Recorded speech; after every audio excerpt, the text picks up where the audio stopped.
Welcome to Psychologies. My name is Nicola Harker. I'm a doctor, a coach, and the creator of the Burnout Antidote coaching program.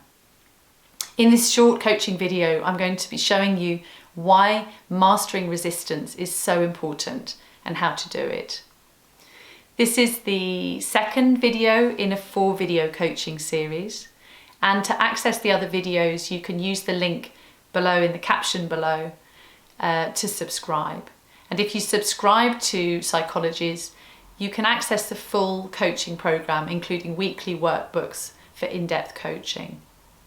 So you can subscribe using the link below, or if you're already a subscriber, head over to the Life Leap Club page on the Psychologies website, where you can sign in or sign up.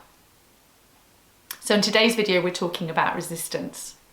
And I'll be really honest with you, when I first came across the idea of self-compassion, I didn't like it at all. I wanted to run a mile. And particularly because I was experiencing burnout, I really felt like this was yet another thing that I was expected to do on top of everything else, was now that I needed to learn to be kind to myself as well. And I really resisted. And you may also notice that you have some reservations or beliefs about being kind to yourself that might get in the way of you exploring self-compassion. So in this week's coaching questions, I'm going to be helping you to explore those underlying beliefs and get to grips with the concept of resistance and how to master it. So why do we resist mindful self-compassion? Well, the answer lies in our evolution of our brain. Our ancestors lived in very tribal settings, and there was a very key survival instinct to fit in with the tribe, to never be seen as being lazy. Otherwise you might be cast out by the tribe and that might threaten your survival. So our brains are hardwired for survival rather than happiness. And I know that my biggest concerns when I thought about self-compassion were that I might lose my motivation, or I might become lazy or less high achieving, or that I might be judged by others.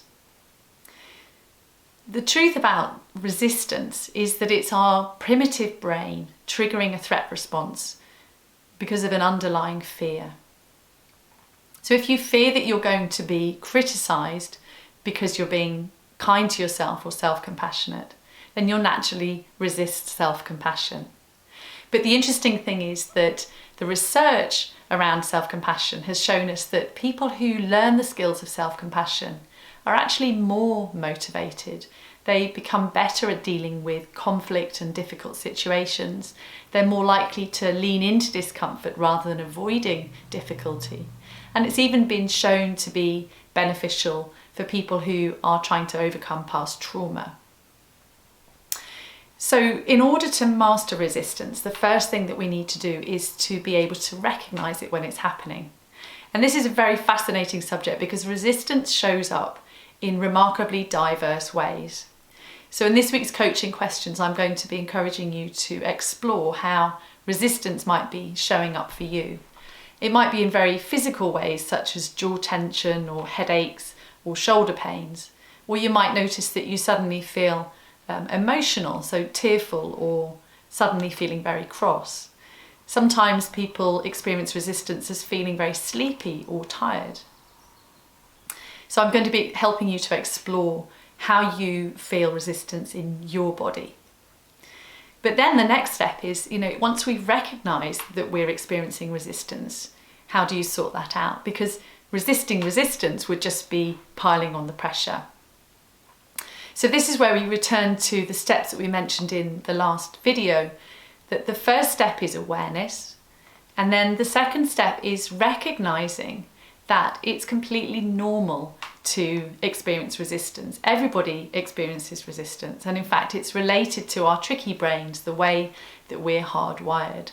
So you don't need to judge yourself or fight it, but you might choose to take different action once you know that resistance is there.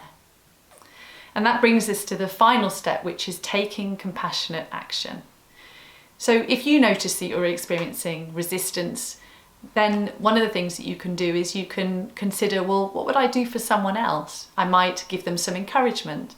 I might talk it through with them or give them time to reflect on what's going on. I might encourage them just to go out for a run or a walk in nature, to get away and to just pull back from whatever it is that they're trying to do. So let's just recap. We talked about resistance in this video and how important it is and also how normal it is. And in my coaching questions, I've encouraged you to explore what some of your reservations around being self-compassionate might be. And then we've looked at the 3 steps to help you to overcome resistance. I look forward to seeing you in the next video.